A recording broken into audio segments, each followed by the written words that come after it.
हैदराबाद के पुराने शहर बाबा नगर में बारिश के दौरान अफसोसनाक हादसा पेश आया। तेज रफ्तारी से चलने वाली एक कार बारिश के पानी से भरी नाली में जा गिरी। ये वाकया पीर की रात इस वक्त पेश आया जब कार का ड्राइवर गाड़ी पर काबू न रख सका। गाड़ी में सवार 3 नौजवान मुजिजाना तौर पर बाल बाल बच गए।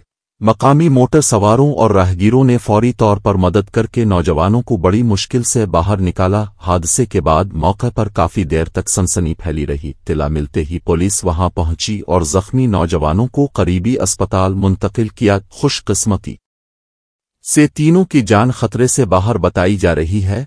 पुलिस ने गाड़ी को क्रेन की मदद से नाली से बाहर निकाला। इस वाकये की तहकीकात शुरू कर दी गई है ताकि असल वजह सामने आ सके।